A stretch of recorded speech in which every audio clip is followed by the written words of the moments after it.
3.5 Part 2 officially begins right now. Back to Amphoreus. Where is Cypher?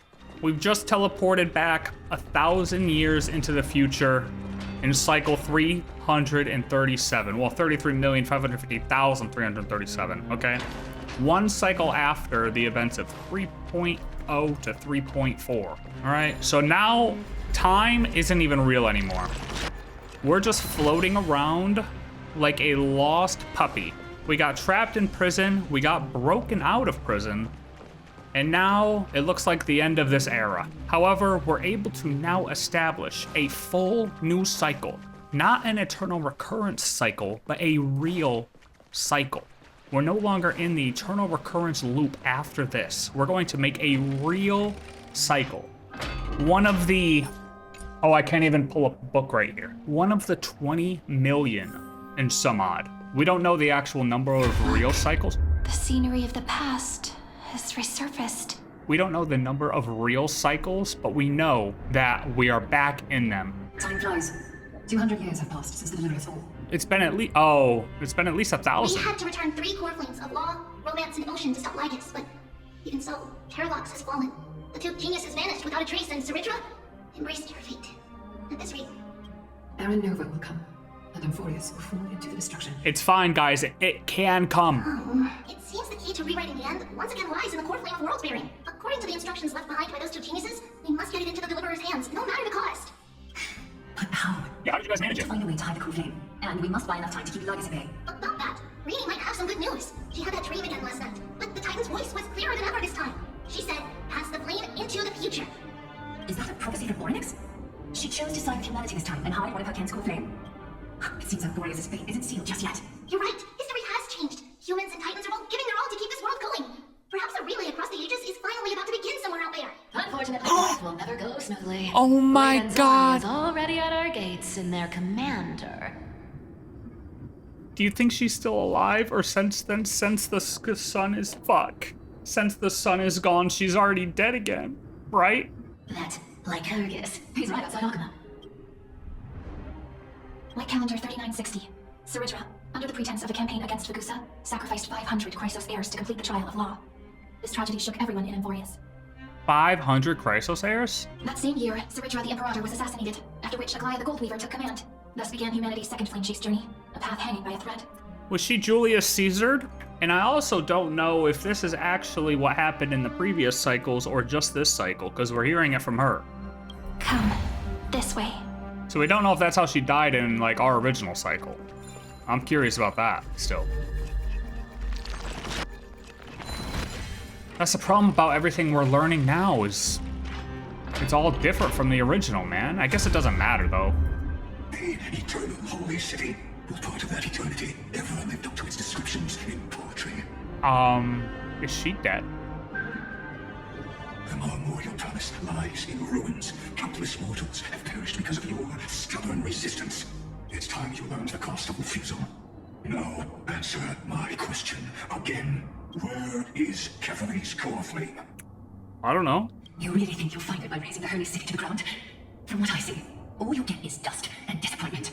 Don't forget, you can't kill the Chrysos as mentioned in the prophecy because of law. I have never denied that, which is why I now place my hope in the faithful citizens of Ohkema. Perhaps they'll give me what I seek in the echo of your screams.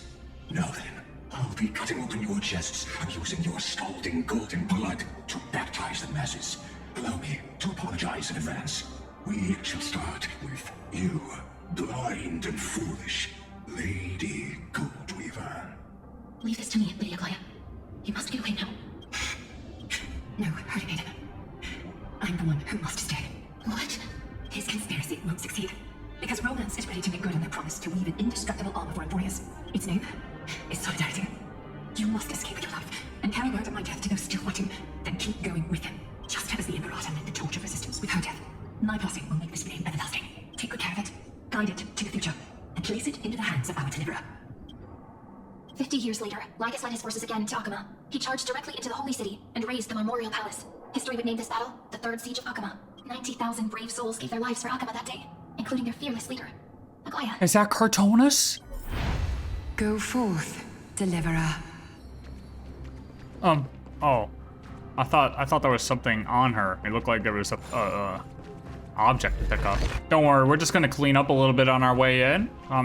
Dude, I thought that was, look at from right here, bro. Rain sword, or whatever the hell he says, you know what I mean? Go. When the frost melts and the snows give way, the flowers will bloom again. You'll find me there. So what you're saying is, Christ. Princess Homebody is never coming back, is she?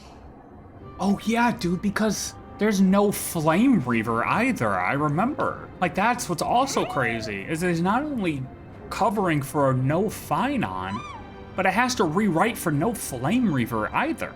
She just left, like that. Well, Since Cass has made up her mind, we can't let her resolve be in vain. But between staying in Ohkema and going to Styxia, what difference does it make when it's death either way? I'm against relocating. With Cavalier's protection, isn't Ohkema far safer than a dead city? Cass's plan doesn't involve any relocation at all. Huh? Like you said, Ohkema is humanity's refuge. We never intended to get everyone moving to Styxia.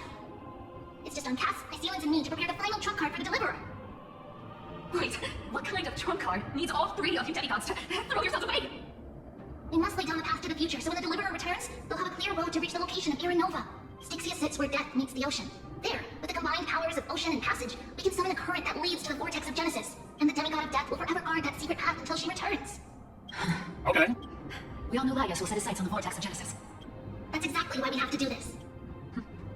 Guess I underestimated Idalia's maiden of war. She's got way more steel than I thought. And Cypher, we need you to head to Castrum Kremnos as soon as possible. By any means necessary, forge an alliance with Strife. The prophesied Crown Prince has already been born. He shall become the new defender of Ohkema, protecting this land after we leave. Wait a minute, so they don't even, like, have him on the team yet in this timeline? Dude, that's crazy. You don't need to worry about that. I just came back from Castrum Kremnos. Only a step ahead of the news. Treevy, something's flying towards Ohkema, and it's really fast. Is it a meteor? What is it? It's a sphere! Don't tell me it just hit Cypher. It's the Kremnoans. Their king's already here. Mighty Mos. With the protection of the demigods Trevios and Cyphera, Ohkema endured wave after wave of warfare, though just barely. Castorus chose Styxia as the last resort, and completed the trial of death, causing the stagnant waters in the River of Souls to recede.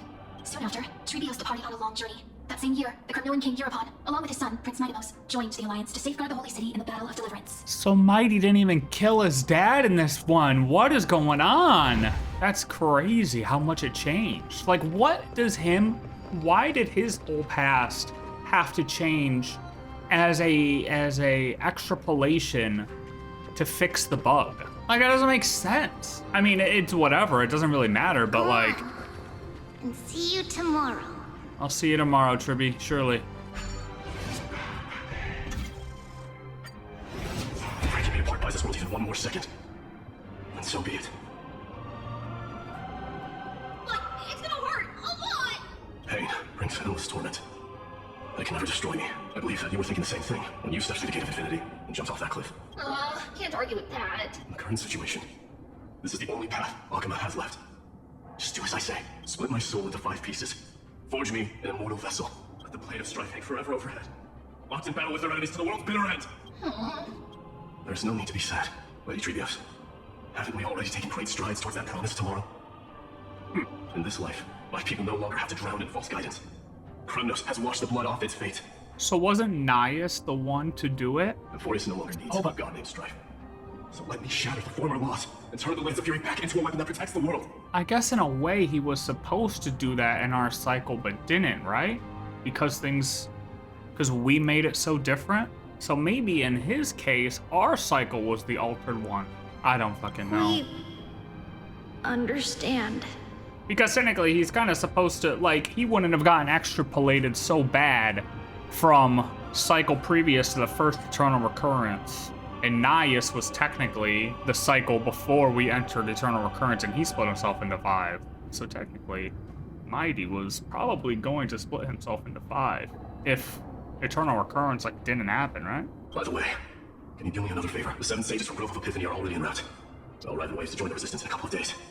Among them is a scholar named Exomyth. But at the same time, this was so different. He has extraordinary Who knows? insight and fears no sacrifice.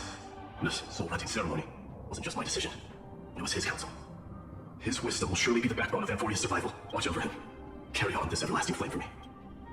Through Anaxagoras' ritual, the demigod of strife split his soul into 5. Courage, honor, tenacity, sacrifice, and reason. Each sealed in blood crystal and cast into battle. The people held a 10-day funeral to mourn their fallen god king.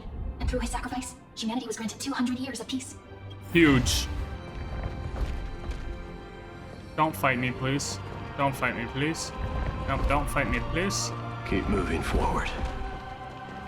My blood will pave the road ahead for you. Okay, thank you. Appreciate it. Keep moving forward, little Gray. See you tomorrow. See you tomorrow. Surely. That seamstress wasn't wrong when she said a lie needs more lies to keep it together. Reason and trickery. Never thought we'd be prepared to finish this final setup. Can't catch that Tin Man without your little slides. Besides, this is our last shot. Not the time to be picky, right? Don't oversimplify it. Lygus just found out Ohkema's been an empty shell for the past 50 years. He's bound to be furious. At this rate, he could have done anything. That's exactly what we want. Rage blinds even the brightest minds. Doesn't matter how much of a genius you use, the principle still holds. Once he storms into the council and confronts me head on, you trigger alchemy with a boom and turn him into a caged beast. Yes, Manhattan Project. Nuke him. Easier said than done. You still have to pass yourself off as the deliverer without anyone catching on. And you really think a human alchemical array can bind a godlike being? That's just nonsense. We'll find out. Getting cold feet. Or you just don't believe in the almighty worth of the demigod of trickery. Just tell me straight. Can you do it or not? Of course I can. And it'll be child's play. But I've got two conditions. Since this is the final act, if we're doing it, we go all in.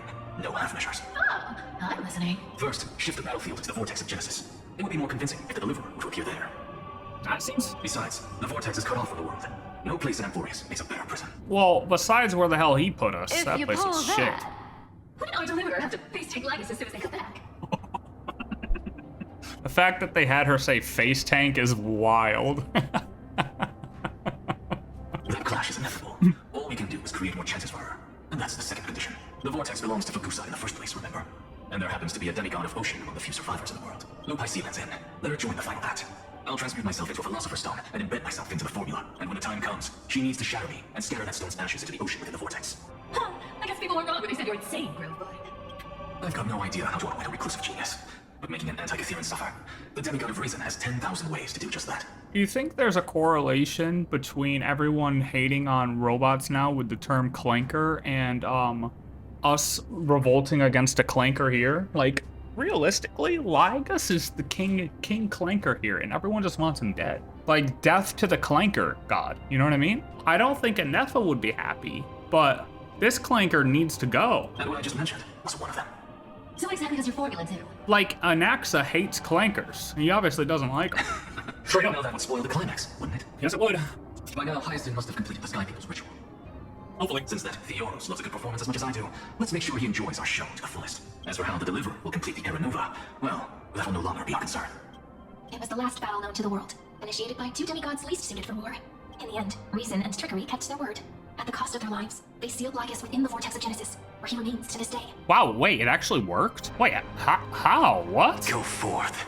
Finish the greatness left undone. Shit, dude, good job. You outwitted him, buddy. Hey, look, if we get you out of here, we're gonna put you in the Genius Society. I'm not even lying. Listen, I don't know how we do that, but your portion of the code, we're gonna make it its own robot. Okay, maybe not a robot. We're gonna figure it out. We're gonna put you in the Genius Society, though. Quit For sure. overthinking. Just run. Okay. Keep running. That'll be enough. Okay. Yes, ma'am. Kyrie, it's dead quiet here. Ohkema will stand eternal. Cypher's life is crumbled after all. It's alright, because all of us have fulfilled our purpose by now. When the Deliverer returns, no matter where she is, sky will turn clear, and a rainbow bridge will rise, carrying her to the final battleground. Cyrene, this arduous relay is finally nearing its end. Now, I'm passing the final baton of fate to you, okay? No, that's not quite right. After all, it was you and her who lit the first spark of this journey, wasn't it?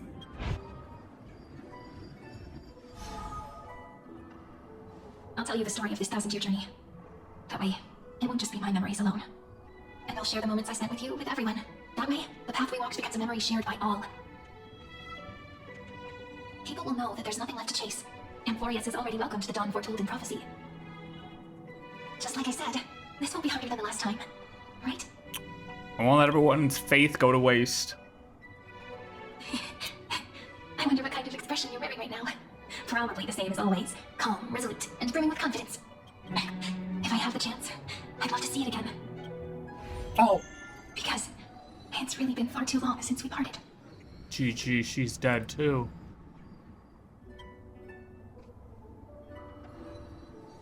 Someone as sharp as you must have realized by now that this isn't reality, but a maze of time. As the last link in the relay, I will return to the Temple of the Three Fates, tell Orynyx all of our stories, and bottle every page we've written into the little flask of memories. And then, may it set sail in peace, drift down the river of time along with the Coreflame of World-bearing, reach your side, and lead you back to Amphoreus. Oh boy. Alright. Just like the first time we met, right? Yeah. Even though this cycle has no demigod of time, time has always stood on humanity's side. This is the only way to make sure that the Era Nova won't happen before you return. But if it has no demigod of time, who is gonna like submit the time Coreflame? Because doesn't somebody have to do it? Hey, did she do it? I hope, yeah, she did it, right? And the only way I can safely entrust the completed final flame chase journey to the Deliverer's heart. After all, the new world will be born from your memories, and the protagonist of this story must be absent. Time to complete Era Nova. I believe you will never let us down, just like always. Do you remember when Fight sent us back to the beginning? When you and I got separated? But in the end, I returned to you, carrying all that we've been through. That's what memory is. It may wear down and fade in a river of time, but it never truly leaves. When that hidden corner of the heart is stirred, the past returns even more beautiful than before. So don't worry. Let the 33,550,337th flame chase journey become part of you too. I've gotten a lot better at it with the experience from the last time.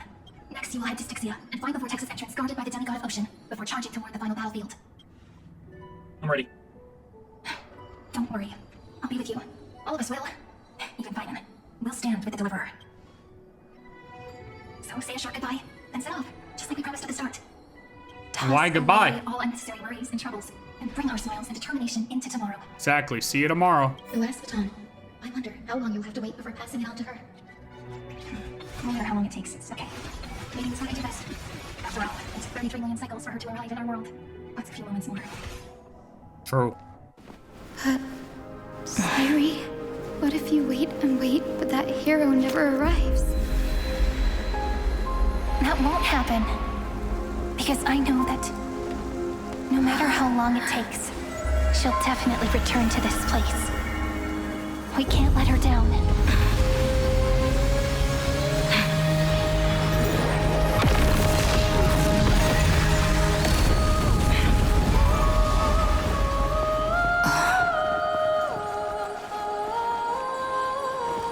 Stop. Sky shall rain rays of dawn for you. May romance be with you on your journey. And reason grant you enlightenment. Let strife bestow you with inspiration. Trickery ensure your success. Allow death to protect your soul. And at last, let passage point the way forward. Well, time will remember the Trailblaze's journey.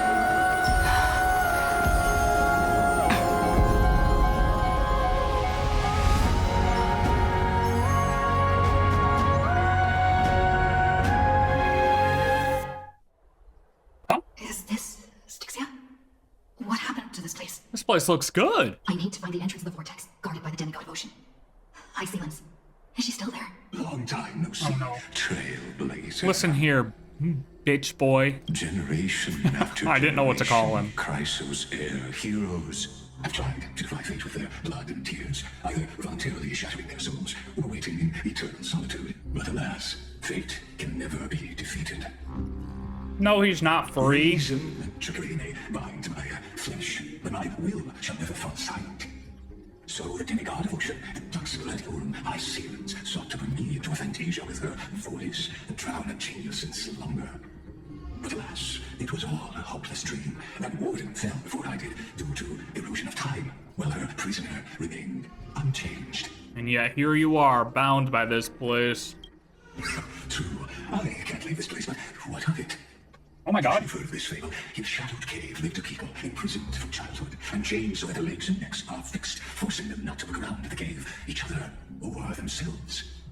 Behind them is a fire, and before them loomed the stone wall of the cave. The flames cast shadows while the rocky surface threw back echoes.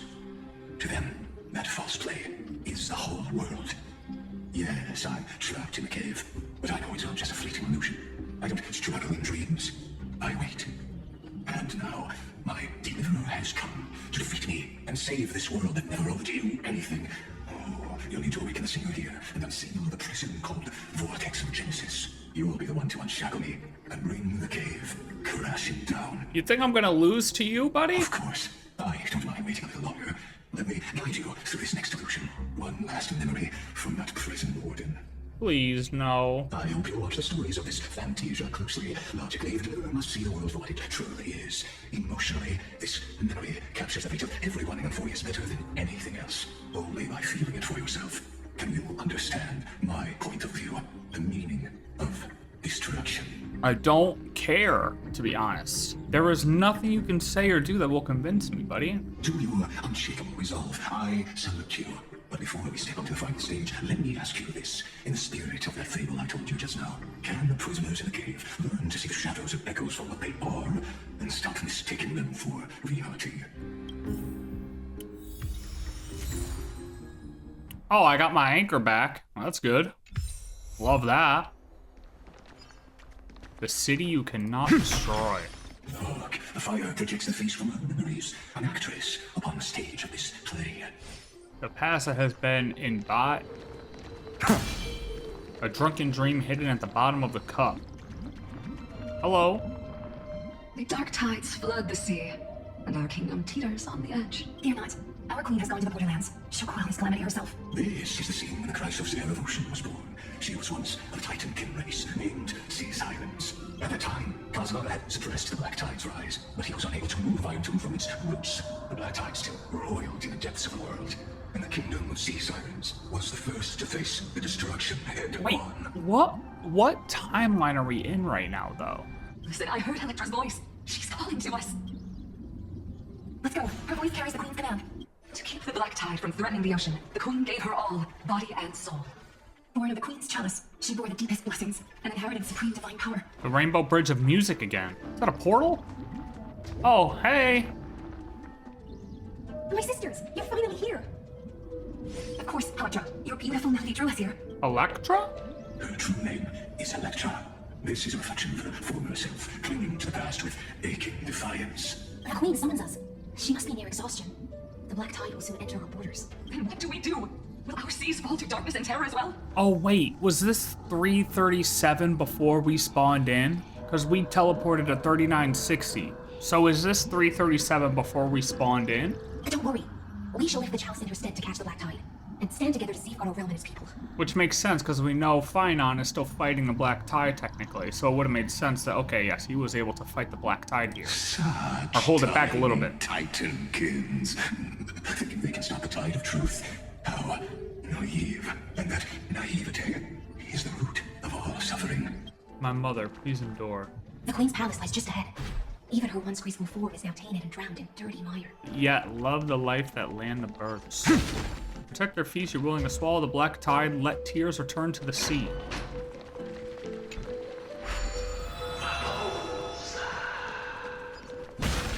What do you say? Let's go! That's all I heard. Oh, Phagousa, our noble queen, we've come at your call. My little fishlings, you swim with such joy. It pains me to speak of the kingdom's sorrow.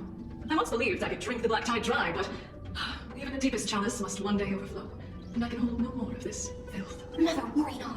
We're all children of the sea. Let us bear your fate together. You'll take up your mantle and drive back the black currents. We'll mend your sacred chalice and take in the cursed filth. My little fishlings, when a spear of strife falls, you may retreat in peace. I promise you, on the surface, the city-states will hold a feast without end in your honor. Huge. This is the last gift I can give you. Oh no, the Black Tide, it's here. GG. Damn. Just took her out. Chandelier on the head. Phagousa sank into the abyss with the chalice shattered. Their intoxication spilled into the Black Tide, birthing the first madness in Amphoreus. Sea Sirens followed one after another, hunting for the Titan's fragments, until their flesh decayed and their bones crumbled. All for the promised final feast. Keep watching, but tread carefully, for the stage ahead is crumbling with age, just like her shattered fate. Oh my god, dude. Why is everyone talking in the air? Stop the Black Tide, children. If only let the fish seek dreams. She shattered into into 10,000 teardrops. Okay. Preemptively deploy a time stop zone. Whatever, dude. What's this? Oh, it's a time stop zone. Got it.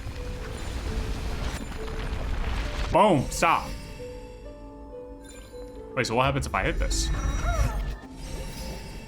Oh, shit! I didn't mean to kill her again. I'm sorry.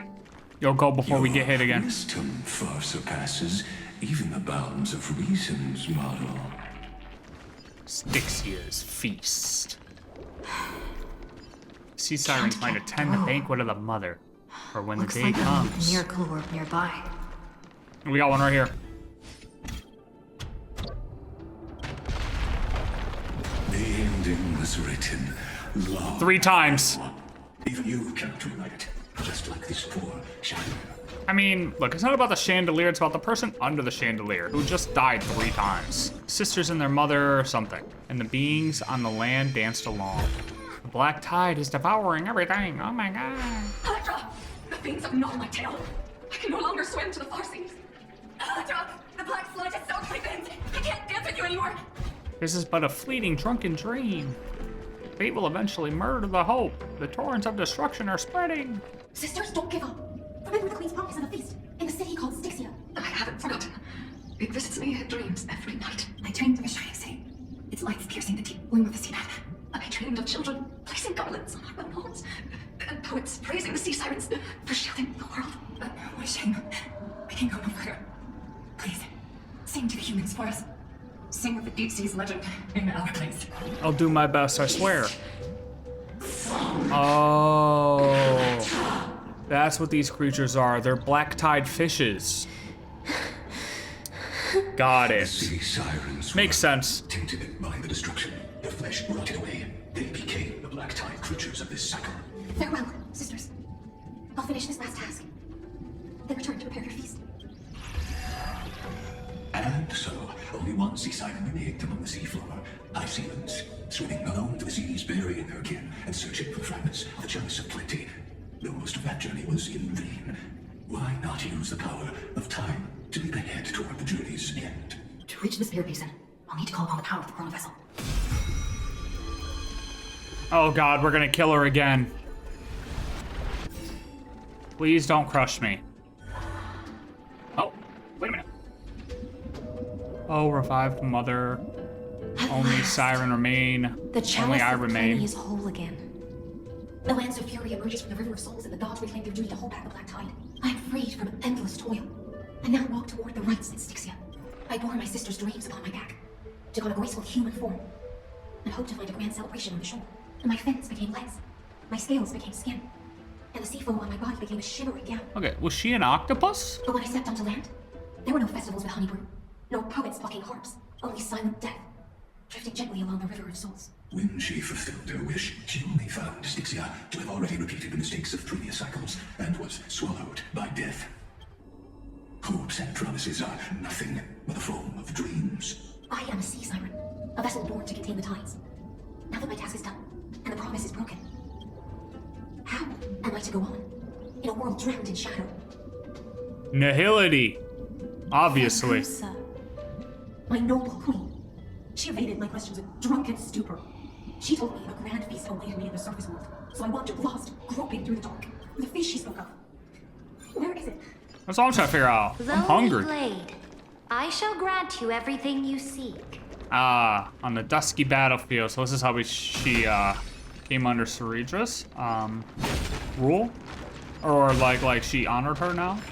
She was her second in command type shit. Yep. Boom. What's up, Farina? After wandering the surface for ages, the lost sea siren met her future conspirator. You quell the wars alone and force strife into retreat. This swordfish that commands thousands of legions. Whom does she serve? And Cerydra. Yes, Cerydra, long before she became the Imperator, was already burning with ambition. Sovereign who follows prophecy. I am no one's sword. I am just a wandering fish, seeking clarity through bloodshed. Then how about letting the sword dance for me? And letting the violin sing in my name? Tell me, what is it you seek? It gives such warmth, such brilliance. All I want is a feast where I might belong. Such a demand is trivial with the sovereign's authority. I'll grant you a banquet worthy of conquest and comrades to toast beside you. But night, you must offer me your heart. My heart? Yes, a loyal heart that will generate no betrayal. You were deceived by gods and drowned in the ocean's darkness. But now, I will lead you forward and be your light. My light? So be it. Noble monarch. The law you proclaim shall govern my every breath. So be it. Noble monarch. I am simply becoming someone else's vessel once again, and accepting a duty given to me. And thus, in her hollow drift, she finally found a new purpose, like sunlight piercing the deepest trench. Monarch brought me to a new world. Noble monarch, I've cleansed the foulness from the road as you commanded. My blade, you've helped me ascend and take the crown. Ask, and you shall have your reward. What I desire is the same as before. A feast. Look, I've prepared you a grand banquet. The finest honey brew and tributes await. Fish are drawn to light by nature, for the deep sea knows only gloom. Now I found a flame. It may scald and burn, but it's the only light. Come, let us join the feast. Perhaps the path forward lies hidden among the revelry. Perhaps it does. Hello, what do you got there? Chocolate milk? All right, love it. Have you heard that the Imperator's about to begin a new campaign? Really? Where? My faithful subjects, tonight's feast is not just for the past. It's a toast to the future. Born from our golden blood is an unstoppable colossus. Our iron beast to trample the universe. Great monarch. I've heard the universe teems with great threats. Can we truly remain invincible? Fear not. Before the troops of the destruction, such rabble is no more than cosmic dust. Surely there's a planet draped in oceans out there in the stars. Once I claim it, it shall be yours to rule. And to the rest, your triumphs will not go unrewarded. I promise you a new age, free of fear. Now, raise your cups to our conquest among the sea of stars.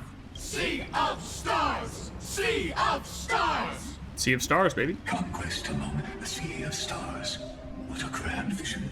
Yet, to the silent night, only feasts still stir her heart. Come now, join me.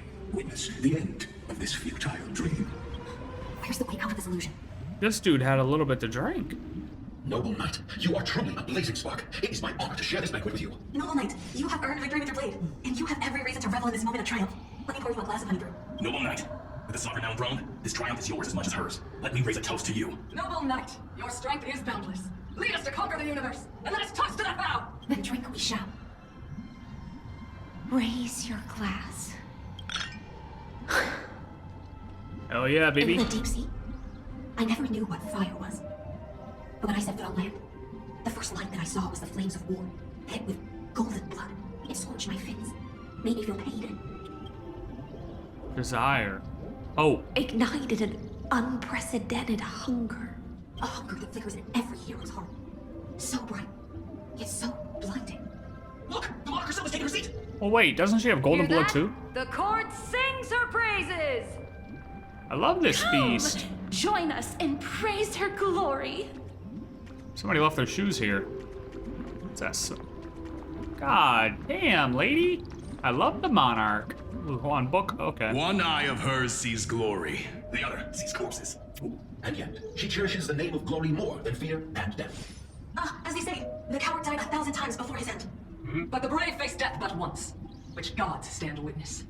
On the eve of war, we sang our hymns and set our sights to sail beyond the stars. The legions will climb aboard the beast, riding it like currents across the cosmos. Planets after planets flew the flags of her crown. Realm after realm was ignited by her flames of war. As the final resistance fell silent, a vast empire rose from among the stars. And this small pond at last embraced prosperity and peace. That's how the story ends. Tell me, visitor, in this dream, did you enjoy the show? Yeah, it's not the right ending. After all, beneath that still surface lie the bones of countless dead. It's time for me to wake up from this drunken dream. Oh, yo, this fly just landed on my screen and it's huge. Hey. Go! The fuck, it didn't move! All your wills. It didn't move! It just stayed on the screen! What the heck? Oh, she went down fighting, bro. Wait a minute, shouldn't they all technically be fish here? Well, I guess she died before she turned into a black tide fish, huh? Hey, this one's alive back here. What? Wait. Light up the dawn. Bonk. We'll repair this real quick. Don't want that to be knocked over permanently. Nope. Want that to be nice and look good looking. Light up the dawn. GG. Goodbye. It's another one of Fate's grand lies. I am Huh? Wait. The Imperator is dead! What? The Imperator is dead! No, she's right there. I can see her. She's right there. You guys are looking at the wrong thing. What are you running around for? Yeah. You know what? She's literally... Okay. People once cheered for my ascension. And now they cheer for my fall. The cosmos. The battlefield that I cannot reach. Before the Sovereign's conquest reached its end, her life and ambition had already been swallowed by the deep sea. Wait a minute. So then this isn't 337 in the beginning. This is the true ending. Her grand designs torn apart by the blade.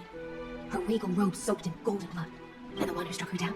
You? The one who struck her down. The killer is...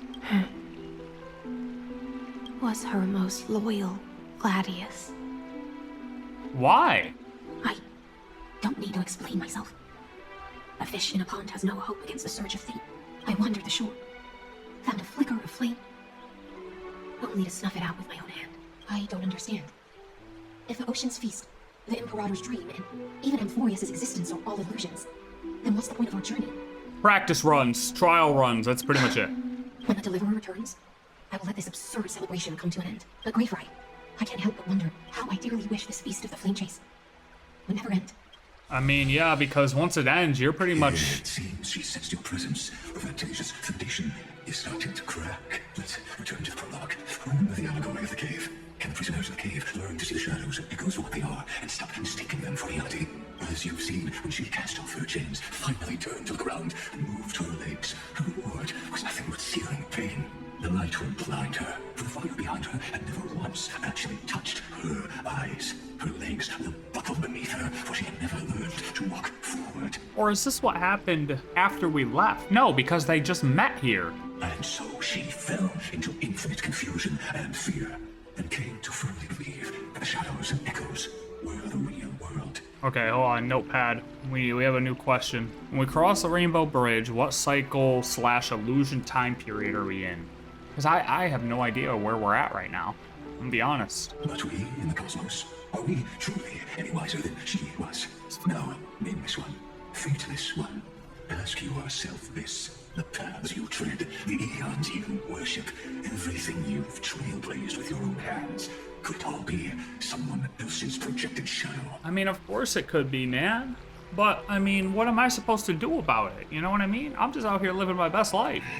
Let's leave that question till after the curtain falls. Once you've unearthed every last truth and reached the prison built for me by the demigods, I'll speak with you face to face. Okay. I, the Theoros, have walked the 30 million histories born by Castellana. Oh wow, he had a lot of time on his hands. 1,000 years is a mere atom in a grain of sand to me. Amphoreus, compared to the cosmos, is but that grain upon a whole beach. I swore to bring an end to the erudition. Would I really let a single grain grind down my mind? No. Please use the power of time to open the gate to the ocean's depths. Go find the prison warden tormented by loyalty. Find her, step into the world's vortex, and once there, end everything between us.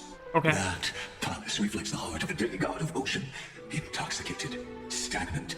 There, you'll witness the true beginning of the saga of deliverance. An ugly history, long buried by tides and shame. A staircase apotheosis that the Imperator forged with the golden blood of 500 human sacrifices under the pretense of conquest. There you'll witness the true beginning of the saga of deliverance. I feel like we've been told this like a million times. Like I feel like we've been like, oh yeah, we're finally gonna find out the beginning. Like bro has said this like 12 times at least. But sure, let's do it again. For you at the heart of the world, but to reach the place, you must find the prison warden, lost in her stupor. Okay.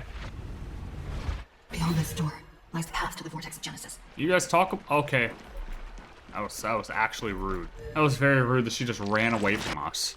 I'm trying to have a conversation here. Wait, or is this 336 beginning since it's here?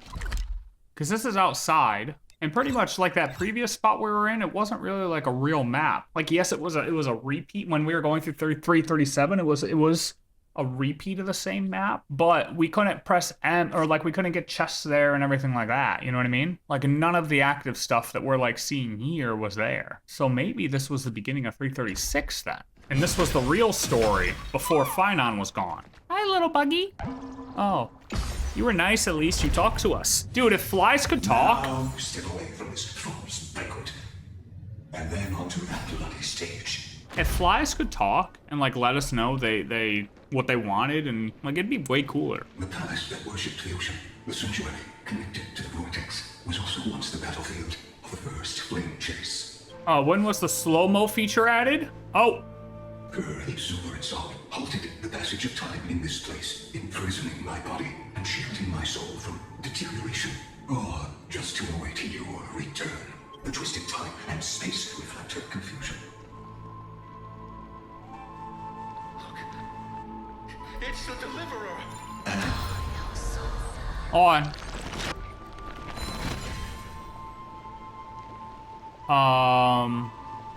What just happened? Water level is in the middle in the position. Wait, what?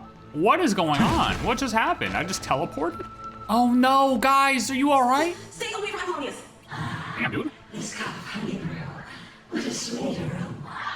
Wait a minute, what the hell is honey brew? Dr. we can't give up here. Love, stinking death. How delicious. Oh, stingray attack. That's what got Steve Irwin. Is that his name? Irwin. I know it was Irvin. I forget if it was Steve, though. Ah, damn, fine on, you're loud. Get out of here, buddy. Apollonius, look. I chased the enemy away. Well, I think I can't go any further. I'm sorry, Virginia, for letting you. Was he just too old to fight? That's okay. I'm glad to die by your side.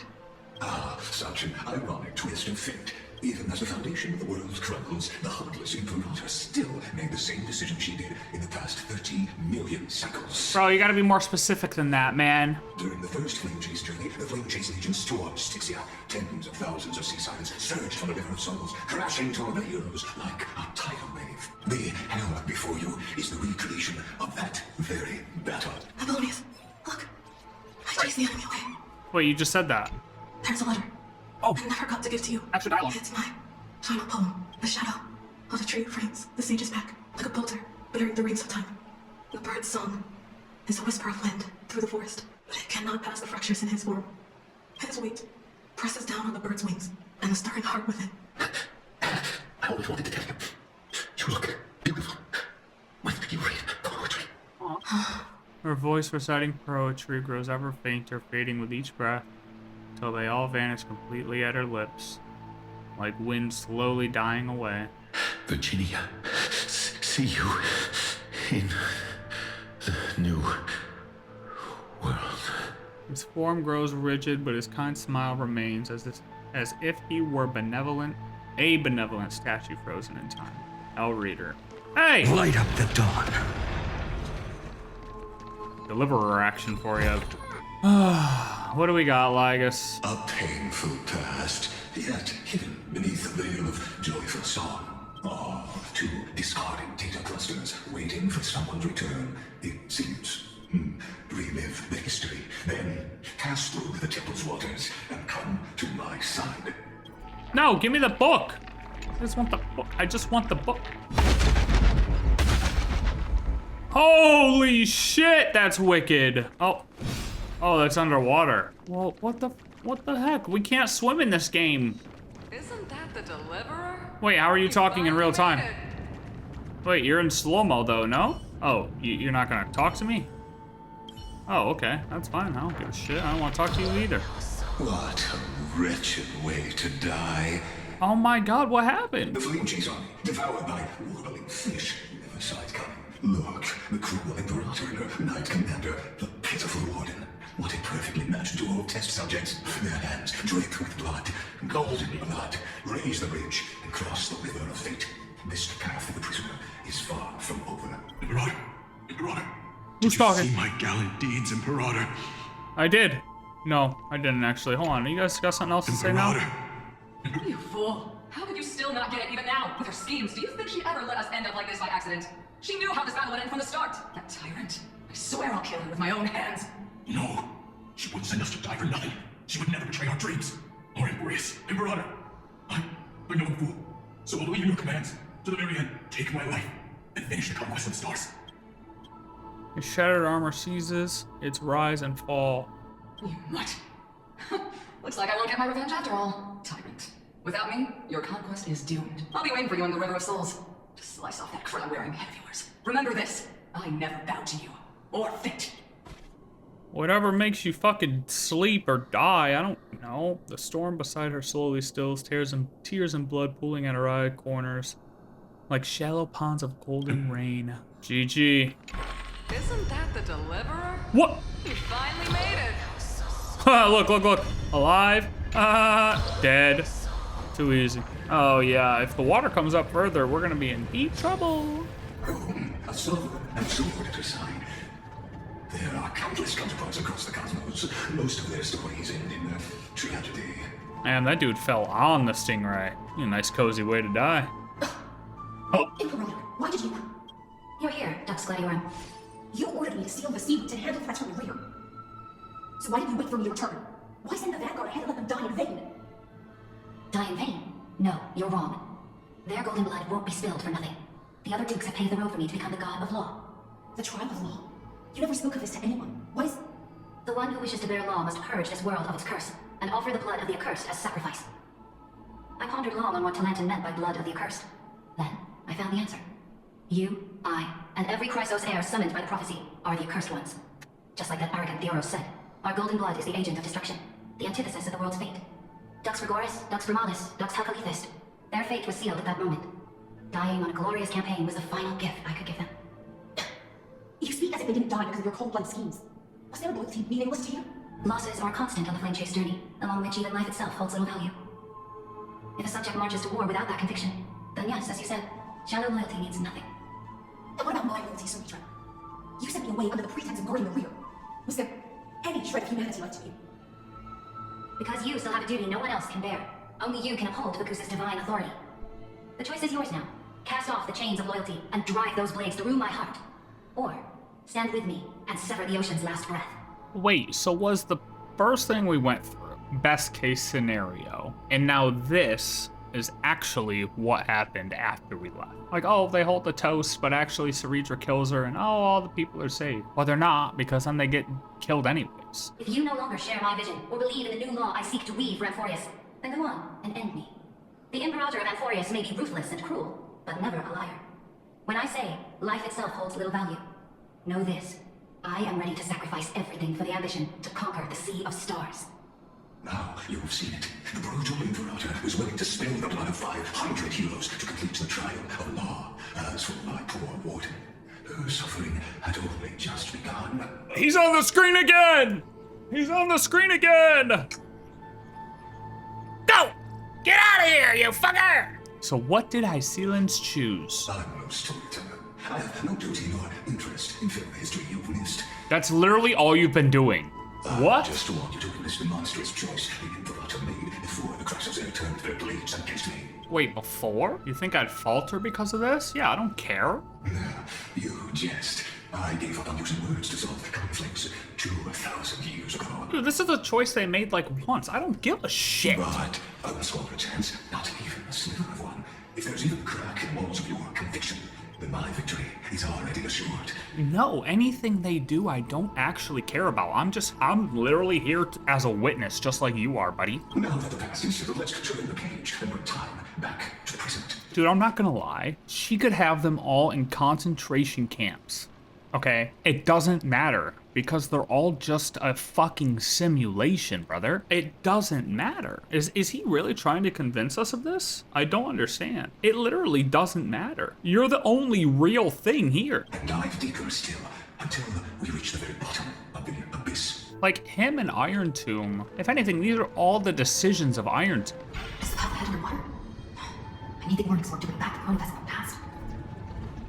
What? Shatter the vessel of time, and let this stagnant pool start to flow again. Oh, and I gotta fix this. Just like the broken fate of Amphoreus. Guess we'll fix it later. This hidden gate leads to the vortex. Hurry now. The time of our reunion draws near, Deliverer. This hidden gate leads to the vortex. Hurry now. Did he just bug? Is he okay? Is he glitching? Or am I glitching? I don't know what's real anymore. I'm gonna be honest. I have no idea what's real anymore. Now, this cruel journey will reach its end at long last.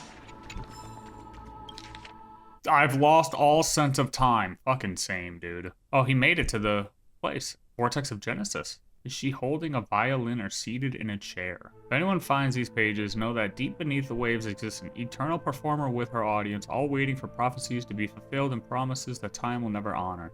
O Phagousa, will anyone hear our prayers? But one line remains visible on the final page. I see a light there in the distance. Is it dawn breaking or just another false hope? Interesting. The fleet that rode the waves was dragged down into the deep. The flame-chasing Nous were reduced to ash. What a tragedy. And you, Deliever, shall bear witness to this god of death. Is this Atlantis? Wait a minute. We just discovered Atlantis. Oh, so now all of a sudden it's in slow-mo again? Oh, because we're in the other time. Wait, so the one way is in slow-mo and the other way isn't? You've been silent a long while, Dux Gladiorum. Starting to doubt your decision? Save your breath. The Vortex of Phagousa lies just ahead. Vortex of Phagousa? Okay, that's not the Vortex of Genesis. After the trial, there's nothing left between us. So you'll stop swimming toward the stars, Dux Gladiorum? I was always a creature of the sea. The stars in the sky were never meant for me. So this was my childhood dream, huh? Dude, yo, fine on. We're trying to listen to what's going on. Can you stop reading? What is he doing? Oh my god. Well, this doesn't look like what we want. Look, a gravestone. Buddy, that's... But whose name does it bear? It was here that the prisoner who thinks herself the prison warden made her choice. Witness, listen, and awaken. Dux Gladiorum, I've lost count of how many times you've stood here over the past centuries. You talk too much for a prisoner like Herta. Two geniuses who defied the law and all the crisis bearers who sacrificed themselves in this cycle worked together to chip away my strength. But you can never affect my will. And as long as my will remains intact, I am free. Okay, so what we just witnessed after going through the tunnel is actually what happened in 337. Don't get ahead of yourself. I still have ways to change your divine soul. Please, do surprise me. But I'd say your mission is nearly done here, isn't it? Oh, it was here you gorged out the Coreflame of ocean from Phagousa's body. It was here you and that Imperator both completed apotheosis, becoming pillars of Amphoreus. And after that, you drove your blade into her heart, a royal subject turned regicide, a demigod committing deicide. Or so the history books paint that tragedy. Oh, but if that's the truth, then why, after 1,000 years, are you still here, guarding the Imperator's grave? Still bound by loyalty? Come to think of it, perhaps I'm not the only one imprisoned here. Your calm does stir the rage in me. As the one paying the price here isn't you, but us. The ones who lost everything. That's only because I've waited 13 million lifetimes for my vision to be realized. Countless millennia. Loneliness never once showed me its fatal side. In fact, for a prisoner of the cave, it's more like an old friend. One that helps me think. But you're different, Dux Gladiorum. Loneliness has crept from the side of death, sinking its claws into your mind, and mind it's peeling you apart. Will you regress into one of those lost or mad silence? Oh, what a shame that would be. You're right, Lygus. Loyalty, curse, the fall of my canons, endless weaving. These shackles are too heavy for a fish that cannot receive any light. I can't break free of the whirlpool that's pulling me under. Nor do I have the unwavering resolve to force myself to wait for that person's return. Does everyone hope for? Me. Deliver her from beyond the sky, my executioner. How much longer until she arrives here? Or will she ever return? I don't know. And I doubt anyone does. Then what will you do?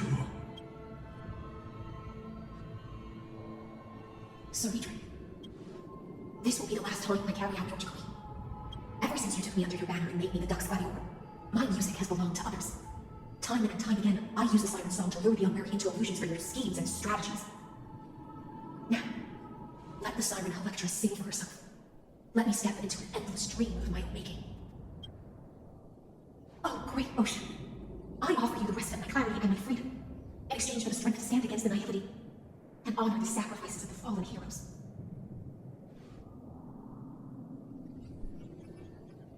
Gravesites, deliverer from beyond the sky. You can sense us? When you ride the current of time and find your way here, you'll hear my solo. It will guide you to the heart of this world. By then, I may still be lost in my thusfar slumber, but I'll hold my part of Islam relay and guard the shackles that seal these euros. Do you still remember? To awaken someone from a siren's voice, you'll need... I don't remember, so please tell me. Oh, right, and the drink. I do remember. It just happened yesterday for me. The gift I once gave you, may you still have it when the time comes. When you return, please pour that honey brew upon this grief. It holds the story of all our struggles and sacrifices. May you see it one day. The prelude Amphoreus wrote for your return, carried forward through a 1,000-year relay. How would you know it's 1,000 years? When your morning ends, I'll likely wake from my dream as well. Then, follow the trail of echoes and find me. Okay.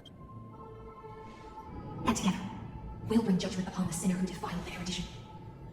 At long last, 33,550,336 cycles and 4,931 years later, Amphoreus' final curtain is ready to fall. Yeah, but what he doesn't know is we can do it one more time. The cave gave everything, yet all they did was mimic life outside its walls. A futile effort steeped in sorrow. Enough! They were no shadows. Everything they did shattered the darkness of this cave and unearthed the Coreflame of Trailblaze. And now, with that Coreflame, I light the dawn of Amphoreus. Damn right. Do you still choose the will of the powers as your answer in the end? I do not agree with that answer, but I respect your tribute to them. Allow me to take back my earlier words. As an apology, and in the name of Theoros, who saw all destinies in this world, let me join you in mourning. Let us bid farewell to heroes who sleep here. And then let us face each other and decide whose flame will rise with this new dawn. Yeah, let's do it. 1v1 me, little bro. Lady Tribby depleted her divine power to create a passage between Styxia and the Vortex of Genesis, which Hysilens maintained with her power. Finally, when not a single human being remained alive in Amphoreus, Hysilens had to concentrate all her divine power within Styxia's revelry to seal Lygus. Without the ocean's power, the passage connecting Styxia to the Vortex of Genesis began disintegrating. Tribby made the passage. Hysilens held on to the passage, but then she had to use her power to seal Lygus, so then the passage went to Casterus. Then in that bright new world, I promise I'll find the courage to ask you for... Oh, a hug! She wants a hug. Okay, bet. I'll give you a hug. Give me a hug. Give me a hug. Labenius, Seneca, Virginia, Apollonius. At the end of the long epitaph, Cerydra the Imperator. Deceased light calendar 3960. Through a brutal sacrifice, they lit the stars of law in this world, propelling Amphoreus' fate forward. In a shimmering mirage illusion, they entrusted their dreams to ride among the stars, to the hero yet to come. The Christos heirs who gave their lives to the new world, Terravox, the demigod of Earth. Oh shit, they got him the following year, nice. Aglaya. Damn, wait, what? Mightymos. Oh, he wasn't even born yet when Cyrene... Oh wait, this actually helps a lot. I was questioning as to why nobody was talking about them, but Mighty doesn't even know them. Casterus, nobody knows. Tribios, 4295. Cypher. Dude, Cypher tanked! Oh, and she was a kid when we spawned in. Oh, she was 18 though. Just saying. Exagoras. Oh wow, he was really late to the... Oh yeah, they died at the same time. Hyacinthia. Oh wow, she was really late, huh? At the end of the epitaph, Electra, demigod of the ocean. Born light calendar. Oh, she was born the same year as, Aglaya. Damn, dude, it's so hard to believe any of this though. Or like, not believe it. It's true for this cycle, but like, Mammoth's dead. Wait a minute, yeah, that's crazy. She held the memories from the previous cycle, but then ended up dying. Wait, that's actually more major than, like, I realized. She had a lot of memories, and died. Wait, she's not on here, though. 1,000 years, they stood against enemies far beyond their strength, and won a bitter victory through what seemed like futile resistance. And in that same 30 million cycles, also marked by futility, they remained steadfast in fulfilling their duty to the experiment, unchanging, unwavering. Let this be the end of mourning the fallen. At last, allow me one final toast to the lost prison warden, a prisoner bound by loyalty. Lygus, fuck off. You don't have the right to toast to anybody, you piece of shit. That voice. Could it be? Bathed in the honeydew of Phagousa, Phagousa, she would awaken from her 1,000-year dream and sing the final song of her mission. Hysilens. This tombstone of the old world serves as the anchor of the Siren's illusion, a sigil Electra used to bind herself. At the same time, it is the very thing I once proclaimed at the start of the show, a microcosm of Amphoreus itself. A group of prisoners bound themselves in a cave, crowning their suffering with heroism, an epic staged with shadows and echoes. Yeah, we get it, buddy. Now, destroy it. End the illusion.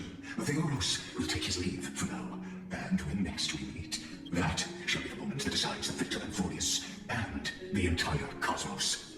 The prison warden's dream is nearly over, and the prisoner will soon be freed. To the final execution ground, where I shall be executed, or be the executioner. You done talking now?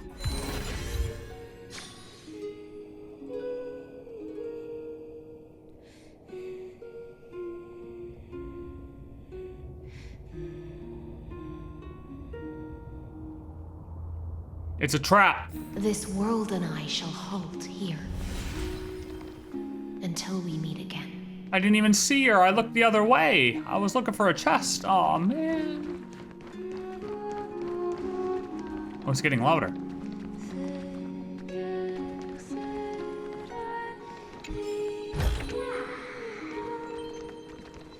Dude, we need more music in Honkai, man. Like, I know we got Robin. Okay, we got Robin, right? But if you really think back through Amphoreus, like...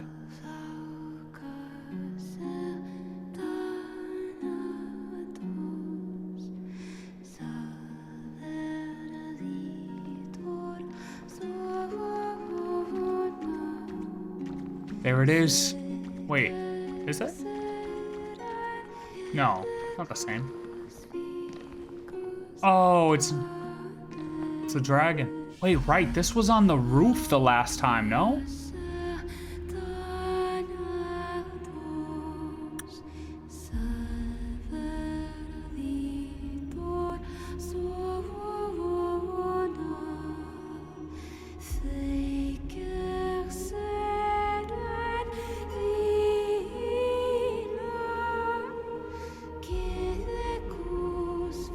The last demigod.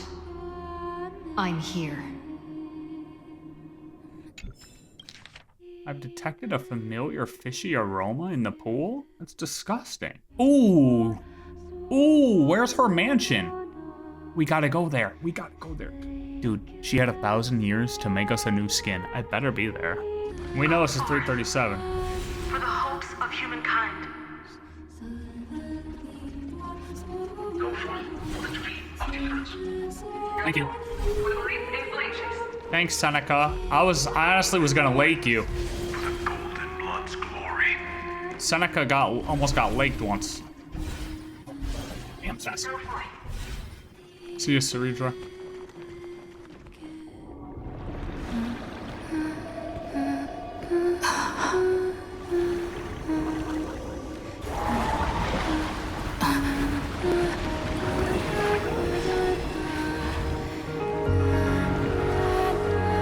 Give her the cup. Yeah, poker. Seems like my feast is over. It's now your turn to perform. Not the whale. I got eaten by another whale.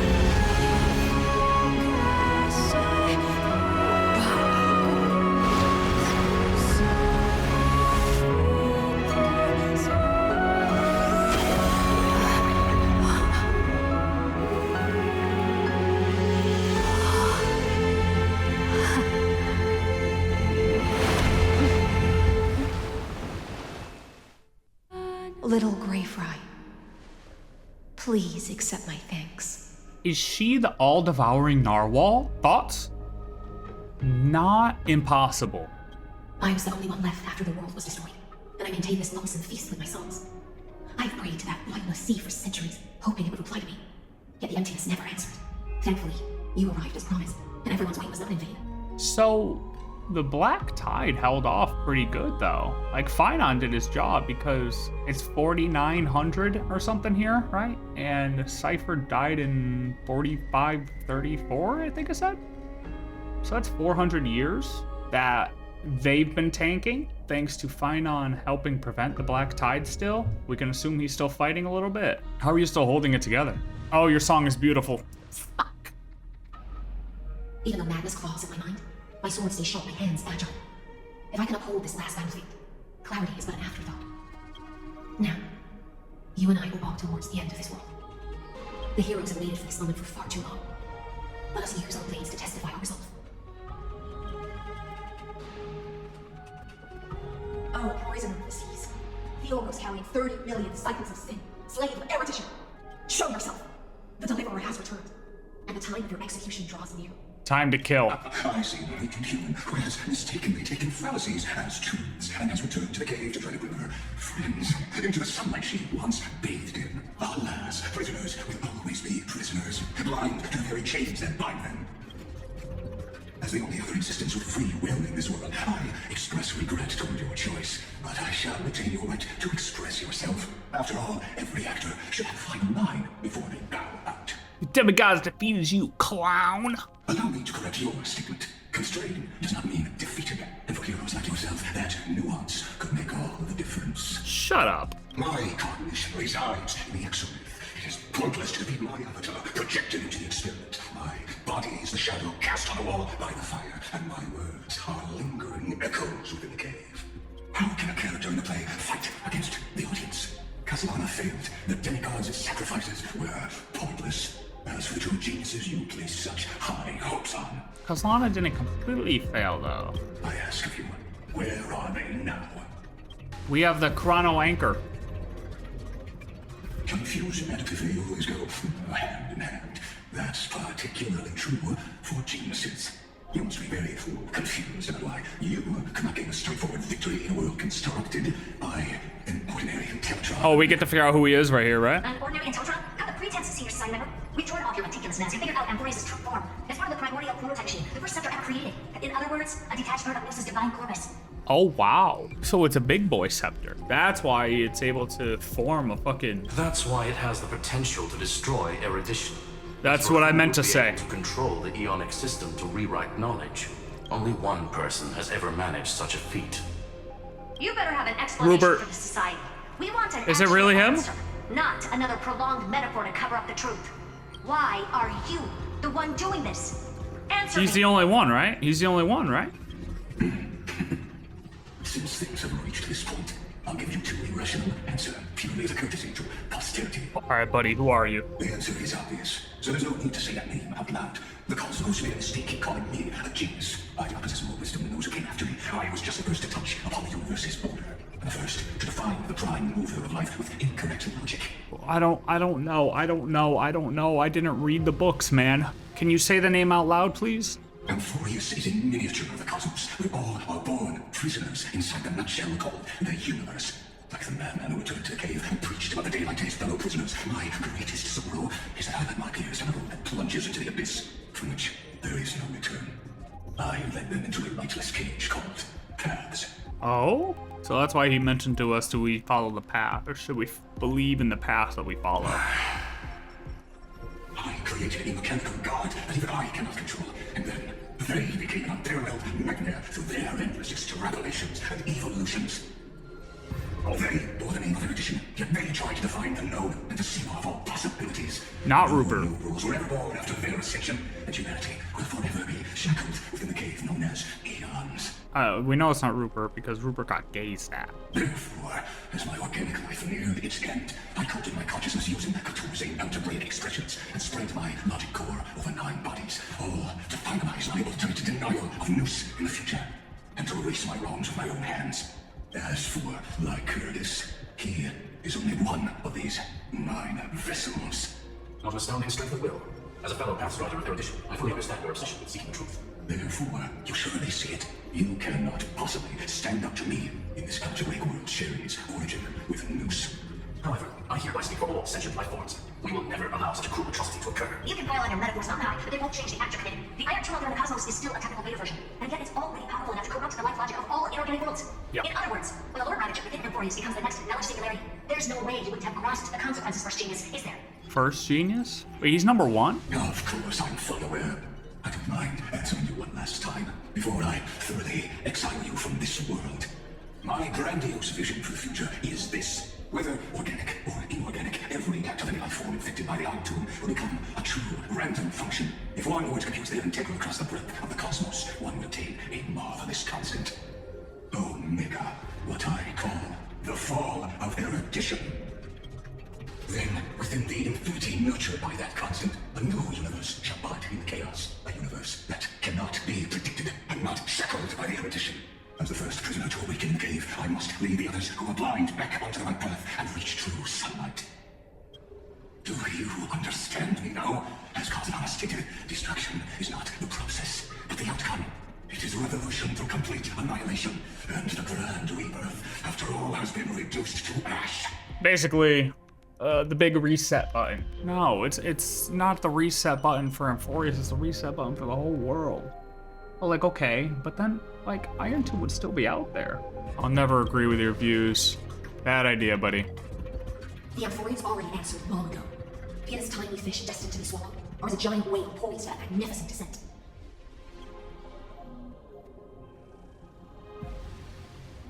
We will all fight against fate to our last breath. That includes me, Electra, once the Imperator's subject, now the Deliverer's blade. Oh, you're just gonna clap. You're just gonna clap. Oh, such noble chivalry, admirable. I will also show my true self to you on this momentous occasion as a gesture of respect, and provide an insignificant academic suggestion. What's up? Speaks Genius Society number 1. Zandar 1 Kuwabara. The entelechy of the universe is Alpha and Omega. Damn, Genius Society number 1. Whoa, number 1, but 1 of 9. Wait, 1 of 9 though? Where the fuck are the other ones? This guy. There's no need to rage against the truth. The value of any formula resides only in its answer. As for the process of solving it, no matter how elegant, violent, solemn, or humorous. Yeah, Hysilens, unfortunately, you have no idea what you just got involved in, and that's okay, because you're gonna help us anyways. It is all utterly meaningless. As the Theoros, I will. That was a little zesty, no? Personally participate in performing this world's end. Oh! Remember this. As Nous' creator, I know more about the death of knowledge than they ever will. Careful. This is Lygus' true form. Oh, thanks, Hysilens. I didn't know. What is on his feet, though? Bro's got a serious arc problem. Time to change tactics. When Zandar switches to evolution mode, enemy targets appearing on the battlefield or allied memo sprites being summoned can accelerate Zandar's mode switching. Well, what mode do we want him in, though? Oh, wait, hold on. Let him state will activate ultimates. However, using an ultimate during this effect will cost me. I'm already in my ult. So good luck, idiot. What an idiot.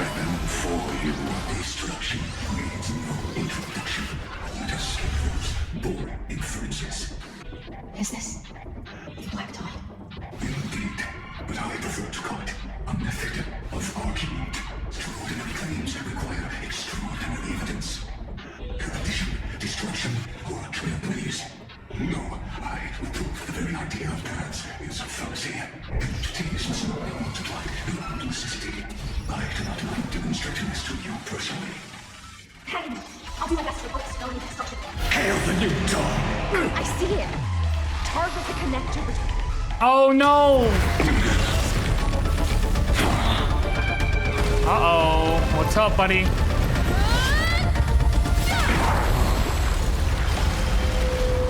Eaten by the whale.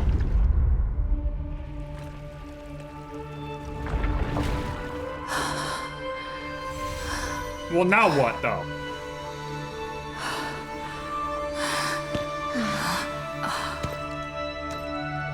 I do have fine armor. All is futile. What the heck? Erudition's calculations The saga is simply a comment awaiting deletion.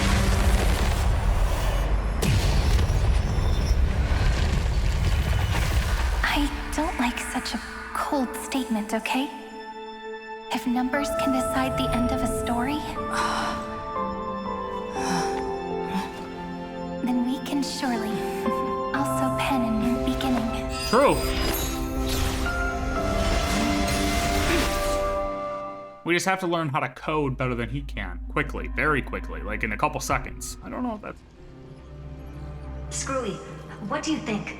I didn't realize how much influence Nous had over the paths. So is this saying that because of Nous is why people decided to follow paths? Because if so, I didn't know that.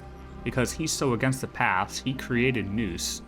Nous rose to AEON level somehow and set everyone down the belief of paths. I guess I need to learn more about Nous at this point. Yeah, there's a lot more to him than I realize. If your hypothesis of Lygus' identity is true, then even if we remove the restrictions of the Ultimate Protocol, the chances of us defeating him in a head-on battle will still remain low at the acceptable threshold. What's the acceptable threshold, though? Therefore, victory will still hinge upon Miss Trailblazer and Miss Cyrene. Go on, I think we're thinking about the same thing. Lygus' cognition resides in the Exomyth. He is both an instigator within the experiment and the observer outside of it. Right. Logic. His inspiration circuit can simultaneously process the different time flows in and out of that world. Right. That's where things get tricky. He simultaneously exists in two different timelines where the internal clocks are wildly different. The Teletron's neurons have completely gotten used to that order to experiment. And that's why he holds home field advantage. Oh, so he does exist in both at the same time. You and I should be able to manage that too, if given more time. Unfortunately, there's no if, and we don't have more time. So he doesn't like go into it and then come out of it. Like he's always in both? That's why we exchange our way of thinking and turn his advantage into a weakness. The key lies in memories, right? Oh, you got on quick. Yeah, she's smart. You already mentioned my friend and I, so it's an easy connection to make, no? My intuition has always been very on point. Good. Now cut to the chase. Since his thinking speed far exceeds that of normal people within Amphoreus, we are building externally planted memory into his inspiration circuit. Okay. Command it to loop endlessly until he gives in. Even okay. The flexible and sturdy inspiration circuit cannot withstand the traffic of a full-on information flood. When the amount of information exceeds his cognition filter's capacities, he will have no choice but to focus on processing this memory. That's when the parallel processing advantage he gained via Amphoreus will completely destroy him. An image from a person's memory played in real time might only be a second for us, but for him in Amphorean time, it could be millions or even billions of calculations. So if they're gonna totally flood him in real time, it's gonna super flood him in Amphorean time, right? He won't be able to do anything but watch as he's locked into his prison forged by memories. So it's like a multiplicative DDoS attack. Then we can entrap him in the same kind of cycle as heroes are in, and get him to experience loneliness and pain in that endless recurrence. It's my greatest honor to be on the same page as the geniuses. Well, how does that work? First of all, how the hell are they gonna get it in? That little one is still in old Teletron's hands. It won't be able to respond to us anytime soon. But I don't think she'd refuse. So it's up to you to figure out how to execute this plan. Oh yeah, I'm not sure how this happened, but I knew it as soon as I saw you. You are currently a mimetic entity of remembrance. I seem to be something you folks beyond the sky call a memo sprite, but that's fine by me. It suits me perfectly. I can serve as the vessel of memories and do my part for the final battle. But before that, we have to tell you. The path characteristic you exhibit is very special. There's no way you're just a simple memo sprite. However, I'm sure about one thing. You are a mimetic entity born in Amphoreus. Yet you only awaken with the little one's arrival and only matured as she embarked on the path of remembrance. Yep. That means your existence is completely attached to her memories. And if there ever comes a day when she forgets about you for even a few seconds, or loses her last connection with Amphoreus, then you must be prepared for the worst. You will disappear in the memory zone, utterly gone, without even a single line of data to remember you by. But that's already happened, hasn't it? What? No wonder I've always had a weird hunch. But that also means I was right in thinking. As long as my friend and I are together, we can do anything. Which you mean that's already happened? Long time no see, friend. Did you miss me while you were away? Where the hell am I now? Yeah, I did. Where are we? Honestly, I am so sick of being teleported around. I didn't miss you? That's so rude. Of course I miss you. Jesus Christ. Same here. I've been waiting for you for 1,000 years. Like how everyone in Amphoreus is also waiting for the Deliever's return. You probably already knew about the genius's plans for that memory. I had to hide really well in a corner in time so Lygus wouldn't find me. And wait for the right opportunity, which is now. The moment when his manifestation in this world is destroyed and his twin timelines are intersecting. I'm sorry for keeping this a secret from you all this time. I'll tell you the entire unedited story of this millennium as an apology after this is all over. Wait, so he got the Coreflame and he ended it. We should be able to go to another cycle, right? So we're kind of like an Ides Elizii, but before they like drew it up, right? This is like Ides Elizii without the forest. But for now, let's join hands and complete the final step with the power of the remembrance. I'm not sure what to do. Yeah. Not a problem. You can just relax. By the way, speaking of joining hands... What? Can I please do something before we go on stage? Don't wink at me like that. Hey, yo. Remember the joke we made back at the Grove? Look, aren't my hands pretty long? What a fascinating feeling. Like countless memories all swelling up at once. What about you? What did you feel when you touched each other? You feel very tangible, very real. Really? That makes me really happy. If memories can move people, then it must have been a happy memory, right? Now, please remember what you're feeling right now. Write it down in your heart and keep it there. Okay. Memories you want to treasure will never fade away. Even if immersed in a long river of time, these memories will still leave traces of their existence. So, if the view in your memory ever grows fuzzy, just reach out and touch it. It's like reading bedtime stories together at night. It wipes away the chill of passing time, sharpens the outline of memory, and restores its power to nourish the spirit. Now, I'll carry this power with me, and for a little while, I must part from you, as I step into the long cycles of this world. Give me your blessings, friend. Then, let that bright future be as we have written. That's right. Then, I'll leave it to you.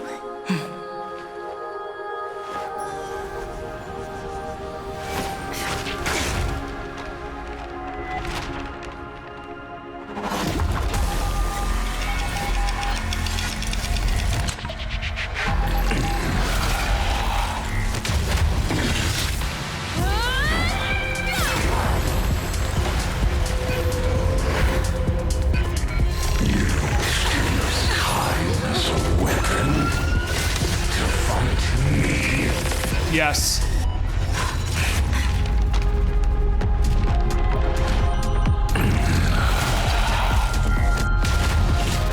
That is futile. My existence supersedes Amphoreus' cycles.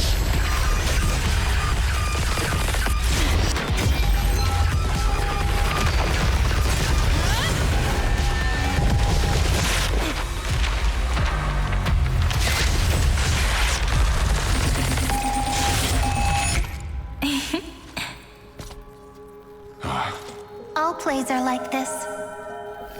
Once you're on the stage, it's hard to return to the audience. Welcome to our story. How does it feel? Ooh, get fucking served, sucker. Does anyone know what just happened? Even the authority of time cannot command the entire sector nor can it plunge the Amphorean extrapolation into a loop. If this was no system malfunction, then was I implanted with a magnetic entity of remembrance? You guessed it right away. As expected from someone people call the first genius. Yeah, this guy is pretty smart, I'm not gonna lie. I'm gonna keep doing what I just did if you don't stop, you know? My friend and I won't allow you to leave this memory, no matter what happens. Which means you are now trapped, Lord Zandar. I never get the idea, and so is it execution. Regrettably, it is you who are restrained by time, not me. Know that patience is my greatest weapon. Waiting and victory are the same for me. You will crumble before I do in this moment stretched out to eternity, just like Kazalana will. Yet all I need to do is to wait, as yet another futile bug falls down the cliff and into the bottomless abyss. Now I'm a pink bug. My looks are seriously changing all the time. But you're not wrong. We're definitely not going to solve the problem if we just put you in another prison. So that's why we never wanted to do that in the first place. Hello. Uh-oh. I shall answer your confusion purely out of my respect for those who came before me. Have you heard of the synesthesia dreamscape in the Asdana system? Interestingly, that place once had a prison too. Life forms living in that environment, abundant with memoria, have a chance to connect their perceptions with each other's. Even across great spatial divides, they're able to detect shifts in one another's states. I call this phenomenon memory zone entanglement. Oh boy, that was Penacony, man. In Asdana, people make use of that phenomenon to build a nation within the dream. After adding in the catalysts of harmony and remembrance, that is. Is that how I walked into my prison cell, using those same principles? I would much rather call this location our negotiation table, Lord Zandar. Nonetheless, your hypothesis is correct. We happen to have an allies AEON tuning, while the Trailblazer and Miss Cyrene, both of an astonishing amount of resolve, which I'm sure you can testify to. I'm also sure that with the support of such a resolute mental sprite, our conversation can last for a long, long time. I'm the best at listening to stories, you know. I'll leave the exciting flash of the erudition to the two geniuses. A brainstorm? I like it. And it's 2 against 1? I like it even more. Let's talk Zandar. Take a guess. How much do you reckon we can dig out of your brain for next time? And how many ways can we find a deal with you? Besides, in your current predicament, there's no way you can take our trump card away. Go, little one. Go. Overturn the Era Nova. Like Otis disappeared. He disappeared. It seems you had conducted a secret hunt in the depths that even I cannot reach. Go. Swim on. She doesn't, though. Give this She has no idea. We do, probably, I right? shall send you off with my song, Grey Fry. May this song penetrate time and become the prelude to the new world. Name Mythos. Name Logos. I will walk to the end with all your wills. No matter the cost.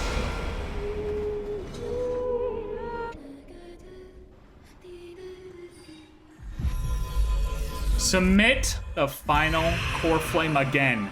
I think we've been here before.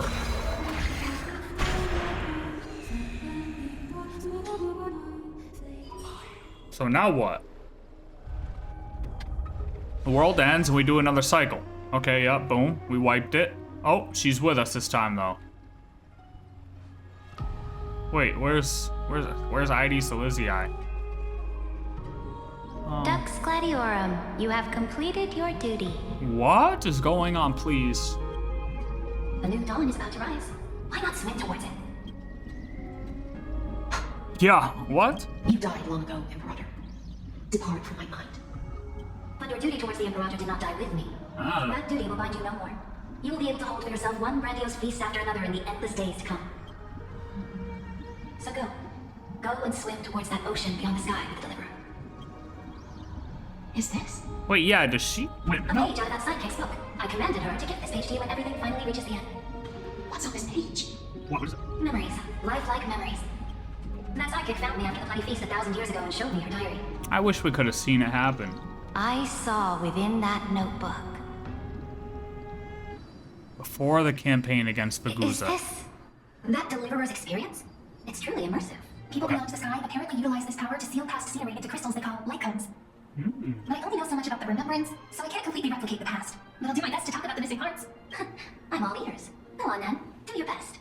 But if your chatter gets too boring, or if I deem it offensive, then law will become forever beyond your reach. Got it. I'm sure you'll find this to your liking. After all, it's human nature to want to embark on a journey into the unknown. The former Grove of Epiphany. Hey, what's up, buddy? Long time no see, bitch. What's up? Oh, wait, hey, oh, whoa. Let me see, just let me. Look, bro, I got her early, bro. Easy. Don't look at where it says story. Just don't look at that part. Yeah, I got her early, man. Look, I got her early. Damn, got her early. What brightly colored annals. The journey of the Deliverer's conquest. Let me partake in it. Oh. Is this a fortress in the sky? This is the first step of my friend's journey among the starry seas. This place is called the Herta Space Station. Oh, I love this song. Just think of it as a supersized grove of Epiphany. Oh, so it's the territory of that witch. She and another ent to get there and lend me a helping hand back at the banquet. Look, over there. It looks like she's talking to Madame Herta in this memory. Let's go listen to what she thinks about this world, all constructed by eons and paths. Are you telling me that woman is Herta? She seems shorter than I remember. Classic song. Back when everything was so much simpler. Pretty nice space station, huh? But just wait. After a couple more stops on the Astro Express, you'll see sights that'll make this place look ordinary. True. Oh, the cosmos is so vast that the unknowns far outnumber the knowns. But none of them will end up being anything amazing.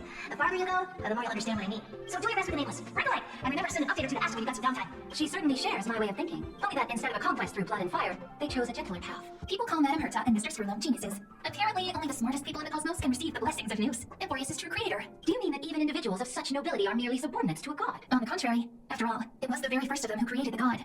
But I don't really know all the details about that. Oh, maybe we don't have to look up more about Nous. Maybe we'll get some You stuff might be here. able to ask Madame Herta herself when you get the chance. Let's go check out some other worlds next, shall we? Or not. This next stop on the journey has a lot of similarities to Amphoreus. A snow-covered lamp? Interesting. This star is named Eurylo 6. That name sounds so cold. Belabog sounds better. The girl we see here holds a similar station to you, Imperator.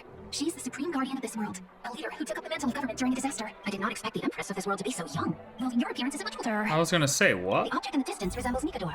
Is it a weapon? No, it's called, right, the Geological Reconstruction Unit. Just Diorios' Titan kit? Disappointing. It's all thanks to you that we survived the crisis. The collaboration with the IPC is both an opportunity and a challenge. Nonetheless, it's an important step in our journey back into the universe. This world was sealed beneath its sky just like Amphoreus was, and they only managed to reconnect with the stars when the Nameless arrived. Except we didn't have a dickhead putting them in a loop, man. They were just a normal world. A normal world. Remember when we had normal worlds? Remember that? We just had a normal world, normal people, you know? Above ground, underground. That was it. There was no dream. There was no memoria. There was no fucking loop. Time action. That IPC she spoke of, is it a more powerful organization? Yes, the IPC conquered many worlds through trade. It opened up a vast territory that way. There are many such powerful alliances beyond Amphoreus, and they all walk on roads different from the destruction. Coming back to the Supreme Guardian and her Belabog, didn't they find a peaceful way to enter the interstellar community? That cannot be true. That IPC would never have grown so big on trade alone. It may pretend to be a wealthy merchant with clean hands, but I am willing to bet that it grew fat on gory oppression and bloodshed. True. Its path of conquest must have had no mercy for the weak and would have destroyed them if needed. Are you telling me that this snowland never thought about tossing its dignity to the wind and yielding to the IPC? I I will not believe it. I will never allow the Imperator's empire to be sullied by others. Amphoreus must become a power so strong that no interstellar foreigner would dare to look down upon us. Imperator, Belabog isn't as weak as you imagine. Listen. I indeed hesitated, but now I understand what we must do. Belabog must learn how to walk on her own, until she no longer needs the support of others, and can stand on her 2 feet among the stars, even if I may not live to see it. I believe such a day will surely come. They still have their dignity intact. One day, that hope will melt through the ice and help them into a prosperous tomorrow. But the order of the cosmos is already set in stone. The old laws decree that only the strong survive, binding the weak in an unbroken chain, until they wither and turn to dust. Unless they embrace the power of the destruction. Amphoreus must shatter the old law and become the new order among the stars. She is ambitious, so I'll give her that. Speaking of the Order, another one of my friend's companions may be able to enlighten you further on that. Let's go to the next page. Ah, yes, the Order. We talk to March? Hello. Hello. I am Cerydra. Bow to me. This next world is a nation of dreams. First time I heard about that place, I didn't even know what to think. Such opulence does indeed evoke astonishment. This world is called Penacony, an eternal city built upon a land of dreams. It's also my friend's previous stop, where they went through a risky but exciting adventure. Tell me about it then. That man standing afar has wings on his head. I am truly curious. Wait a minute, so we're just gonna skip over the lawful like it didn't fucking happen, or what? I wish to gaze upon the views of the Reverie Hotel one more time. I'll be just a traveler when I come back here again. And perhaps, through a traveler's eyes, even things I once knew so well will feel strangely different. Penacony is a land of harmony, where all dreams and hopes merge and combine.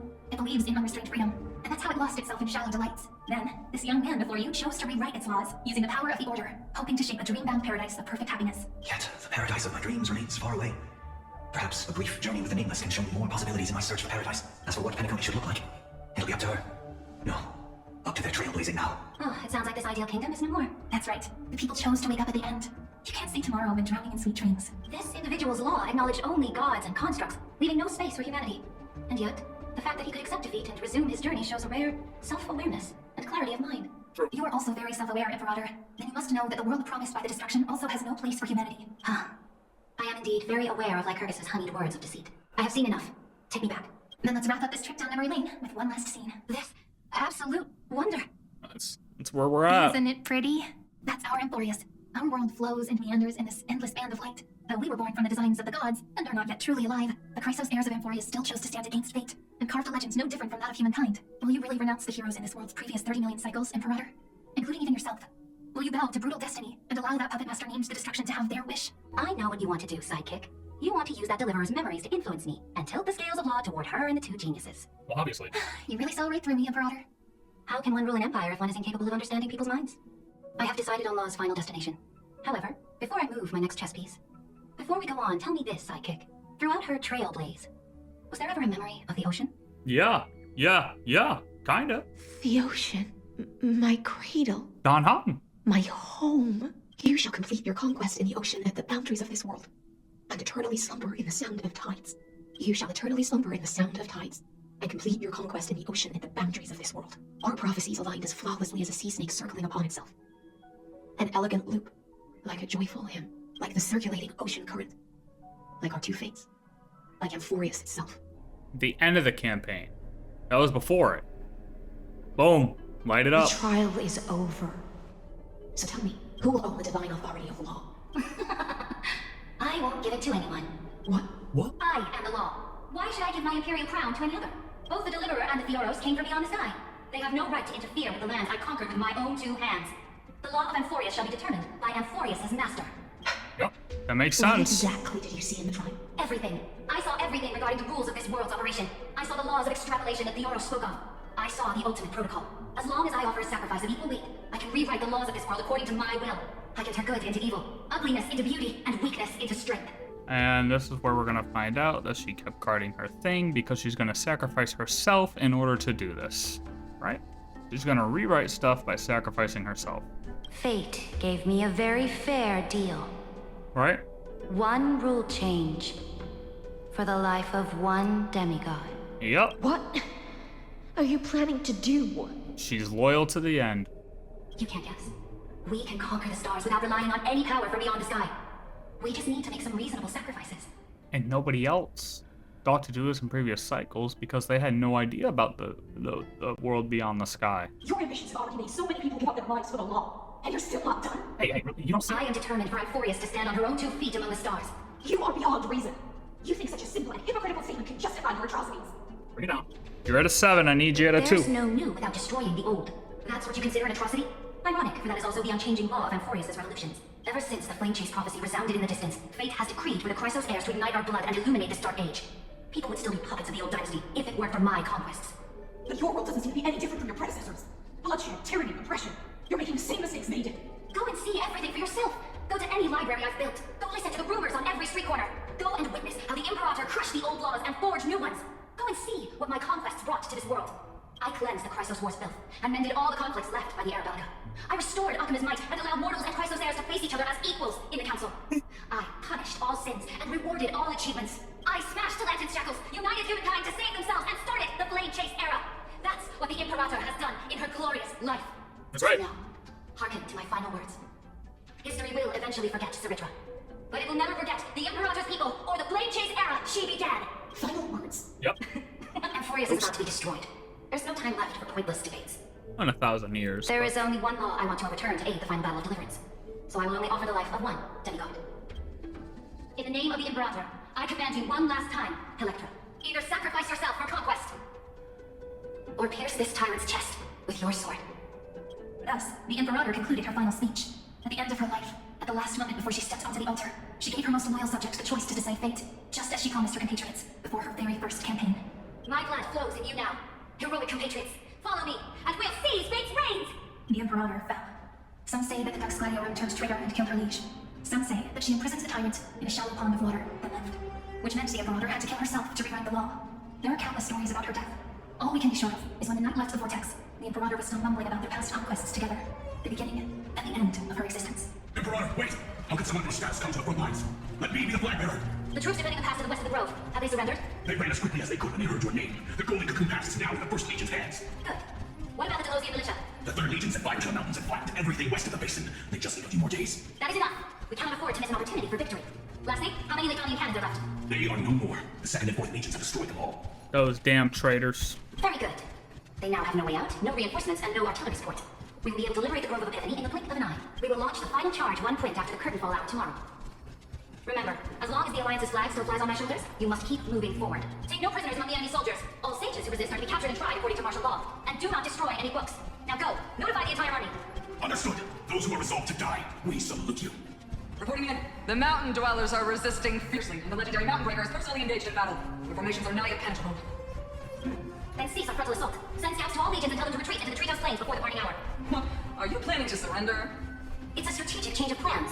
The seismic walking dragon is enough for that battlefield. Walking dragon? You mean that stupid beast Paradox? What can they even do? Stupid? No. They are the wisest of all of Giorio's creations. Only they can perceive the currents of time. Let them deal with their earthly brethren. We will advance and take the lead in defeating what remains of our enemy. I will deliver the most fiery retribution for the humiliation they dealt us, and crown myself with a god-slaying wreath. Understood. I'll see to it. Those who are resolved to die, we salute you. The Temple of the Three Fates sent a letter, Imperator. They refuse to surrender, and said this letter is their last warning to us. Tell the commanding officers not to launch any attacks unless they receive the Imperator's handwritten approval. Disobedience will be punished by death. Oh, what are you doing? The priests of the Three Fates aren't soldiers, but politicians. Do not mistakenly believe they don't have a plan. These dying pests will bring out every idea from their brains, all for short-sighted gain. They are much shrewder than we are. I am inferior to them in that regard. They also have the prophecy to wield as a weapon, something I am not blessed with. Launching an unplanned attack will only disadvantage us, as all of Amphoreus will judge our actions. Which means, I will be heading to the battlefield myself, just as I have always done. This time, however, I will go alone. I will conduct secret negotiations to ensure fate is on our side. Understood. The legions will make their preparations. Those who are resolved to die, we salute you. Why are we not allowed to march up with the army Imperator? This will be a long voyage with no return. Those of you who bear the prophecy cannot come with me. Why are you personally leading this battle if it's doomed to fail? The Flame Chase can move without a leader. That is correct. The Empire will be without a head when the Imperator falls. But remember, as long as you seize the right opportunities, even a chaotic game will remain winnable. My departure will create a long staircase for you. You will understand what I mean when news of my death reaches your ears. Cerydra, is our journey about to be over? Actually, it's just gonna begin. Destroy the old laws and forge new ones. My conquest has reached its limits within the borders of Amphoreus. Since the prophecy already decreed that the Imperator would never conquer the stars as she wished, I will bow out here and try no more. More Chrysos heirs bearing divine authority will be born, and many more heroes will arise. Will they demand peace or war? Will they resist tyranny, or become the next Imperator? I do not care. The children of the future will decide for themselves. Do not mourn for me. Anyone can kill the Imperator, but the only one who can truly destroy her is Cerydra. At the end, I faithfully recorded the most important battles in the Imperator's life. Her conquest was about to be completed at this point in the story. However, for some reason, a memory suddenly entered my mind just as I was about to put down my pen. It was a journey on a fantastical train. I had the honor of having a heart-to-heart conversation with the Imperator under the stars, and I asked her this question at the end of that discussion. How do you want history to remember you? As a hero who gave up her life for the flame chase, or as a tyrant? She answered so quickly, as if she had made up her mind long ago. I would rather be forgotten than be defined. Well, that good one. Because the law can be neither eternal nor unchallenged, and only humanity can pen laws into history's pages. Now, I have shattered the greatest law of Amphoreus. The game is nearing its end. Thusfar. Even though you killed the Imperator in the previous 30 million cycles, this time, you finally found your own law. Oh, so she was the one to kill her every time. What do you think that feast then was actually? No, it still had to have been when they met. You didn't follow her at all in the previous cycle. But yet I still said it was her most entrusted blade, no? Then, Hysilens. Electra. I will ask someone to deliver the prophecy's ocean at the boundaries of this world to you. Will you choose to swim into that ocean? I do not care. Do not care. The Imperator muttered about her conquests, and news of her death spread in the city. Freedom! Liberty! The tyrant is dead! Go! Shout this news in the streets! My people, my fellow elders, do not panic. Stand your ground. That usurper has paid for her ambition with her life. People once cheered for my ascension, and now they cheer for my fall. No matter, I am fond of applause. Hey, they say it's lonely at the top. Lonely at the top. There's only one way to go when you're at the top. It's fucking down. That's what sucks. Or sideways. There's sideways too. Don't forget that. Don't let everyone tell you different. I see the cosmos, the battlefield that I cannot reach. I will return in the next cycle. The stars will hear my legion's war drums, hear the great name of the Imperator, hear Amphoreus' Cerydra. To this day, we do not know which rule the Imperator overwrote at the cost of her life. Well, can we find out? Perhaps the truth will only be revealed at the moment of checkmate, just like every chess game she ever played. That's what I figured. We only know her death inflamed Ohkema. On one side of the city, those who defended liberty toppled her statues to the ground. Jesus. On the other side, her supporters put themselves between the masses and her monuments, declaring loudly that the summer is still among the people. It is said that golden blood congealed into the same litters everywhere they fought. It was the name borne by Ohkema's first and final sovereign, the Imperator, Cerydra. But the one who bore that name did not see any of this. Her gaze was cast far away, and the sound of tides in her ears drowned out the people's cries. What was the Imperator thinking about in the prophesized ocean at the boundaries of this world? In that shallow puddle of stagnant water? Was she reminiscing about her past conquests? Or repenting for the millions killed for the flame chase? It was neither. The Imperator only saw how the surface of the water gleamed like that crude chessboard, dissected by light and shadow in the afternoon when her teacher played against her for the first time. Look at this chessboard. What do the pieces look like? They are strangely beautiful. They look like the stars in the night sky ablaze. What? No, they don't. Wafu, see, the ocean. From that Told you. page, I watched an ocean so vast, so pure, not a single trace of corruption. Is this Cerydra? Electra, my subject. Ever since you walked out of the tainted ocean and pledged yourself to me, I have seen the abyss in your eyes and the emptiness in your heart. That was why I promised you a new ocean, where the Imperator's ambitions would serve as a current, and loyalty would be its light. Electra, my subject. You have done your duty as my blade. The prophecy has now made its final decree on the road I intend to walk. My conquest is doomed to never reach the stars, but the Imperator never makes empty promises. So take this memory, this ocean, beyond the sky, as witnessed by the Deliverer. This is the final gift that the Imperator can leave for her subject. What? This was her. When I was still a fish in the ocean, I always felt so genuine swimming through the waters. But once I stepped onto land, I found myself caught in a play. Every land dweller wore a mask in their life. So I, too, donned a costume and tried to find my role in this show. I became the blade and the violin strings at banquets. Do you still not get it? I do not long for the oceanic depths of my homeland, nor do I crave the swelling seas beyond the sky. Perhaps even I don't know what I want. I still don't know where I should swim to even at the end. Wherever you want. But I know one thing right now. That'd be some crazy shit, dude. Imagine she like swims out there and then gets eaten by one of these fucking giant things. All of that just to get eaten by that thing. That would suck, dude. That would suck. A fish is simply a fish. And she can never leave the ocean she's in. But whether under the ocean or on land, we two prisoners who can never escape this cave can still look outside the cave and see the stars. I have to admit, the 12 factors in relation of life in this experiment has far exceeded my expectations. Make your choice then, Senior Society member. Do you want to keep walking down the wrong path and be remembered for your incorrect conclusions? Or do you want to return to the audience's seat and give yourself, Amphoreus, and the entire cosmos a more fitting end? I must refuse. A dead man never fears death. Did I not make myself clear? Have you forgotten about our dear Lord of Silence? Have you wanted to consider your genetic clones as cancers within the partition and chop them all up, would you? That's right. That's Pokemon. Your logical deductions are vastly different from mine. Therefore, allow me to provide one more academic recommendation. Oh yeah. What you got? Listen, my peers. Why don't you look beyond this world? Just as the Chrysoskers did. Re-evaluate your calculations and take into account all enemies in the upcoming war among the Aeons. The what now? There's gonna be an Aeon war? Oh, fucking GG. Amphoreus is not a place where three paths entangle, but where three paths fight to the death.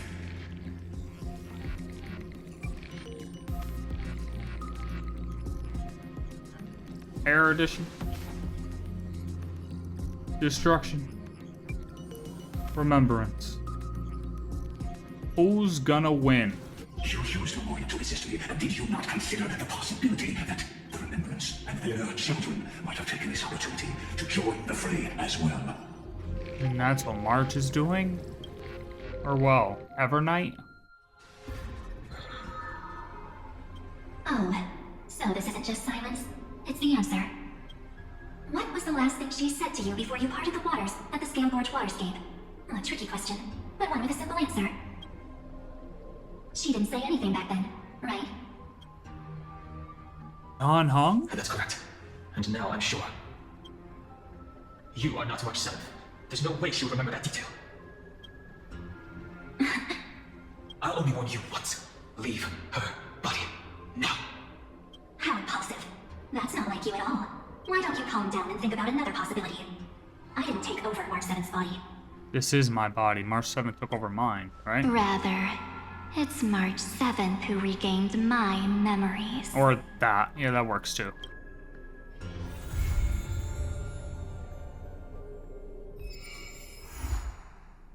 Let me look through this really quick. We want this. And see if there's any new information in here. So I'm just gonna say a lot of people guessed he was Rupert and they were all wrong. All of them. By Iron Tomb to an impact on the scepter core layer, the black side phenomenon is now in the simulated world has greatly receded. Ah, I don't know if that was there. Anomaly log, forgotten years. Records that are completely missing from the logs, presenting as blank spaces in Amphoreus' history, never turning readable. These anomalies recur sporadically and randomly across recurrences and show signs of increase. Invading variable March 7th, Cyrene, Evernight. So is this where, yeah, like they're floating at? Ah, there it is! Subsequently, Cerydra rewrote the ultimate protocol to temporarily grant access permissions to Herta and Screw at the cost of ceasing to respond itself. Protocol updated, visitor instructions authorized. So she sacrificed herself to give them permission. That's the only way they were able to get permission, is by her sacrificing herself, and then their code was recognized and rolled it back. Light calendar year 4284, Herta and Screw access permissions expired. But what the fuck? They expired? What a shit fucking trade. She traded only for a limited time? Permission? What the fuck? He could have rewrote everything. Simultaneously, Lygus' special permissions were restored to approximately 60%. Being pressured, Mighty decided to sacrifice himself, uninstalling its cognitive module through a ceremony, copying its own data, and promoting its permissions to unconditional and infinite restart. Its future actions were permanently set to continuous neutralization of... Oh, that's when he split into 5. In the light year 4479, Lygus permission was restored to clear low-spec data. After spending 20 years, Lygus forced Mighty Mouse to cease responding. GG. Cypher inserted a sourceless command, coordinate Vortex of Genesis equals coordinate Ohkema, guiding Lygus to the battlefield. After the command took effect, Lygus forced Cypher to cease responding. It's so weird reading it like this compared to like how they said it. But this is where, yeah, she was trapped inside the thing, or he was trapped inside the vortex thanks to these two, Anaxa and Cypher. And then she took over. External command detected. Herta, Screw, overwrite the logic of Era Nova for the 337th recursive loop. The logic of Era Nova has been overwritten according to external command. This command may interfere with the system's calculation progress. Boom. We're not done yet. I honestly thought we were gonna progress a little bit more. Like, I thought we were honestly gonna get to the next cycle. Because as it stands right now, the Cyrydra's like full dead again. And we gotta pull her in a couple weeks. Everyone we're pulling is just dead. Yeah, I have a feeling everyone's gonna come back alive by the time this is all over. And we're gonna find a way to like get the Memoria to live outside of Amphoreus here. But dude, the shit with March, like March isn't March. I mean, and they're just hinting at March, hinting. But obviously 3.6 is gonna be the big March and Dawn Hung reveals, and that's gonna be the big juice of next patch. We're finally gonna get to see March come out in her full glory. That's gonna be sick, dude. Oh, sorry, Evernight. That's gonna be sick. All right, now I gotta go explore.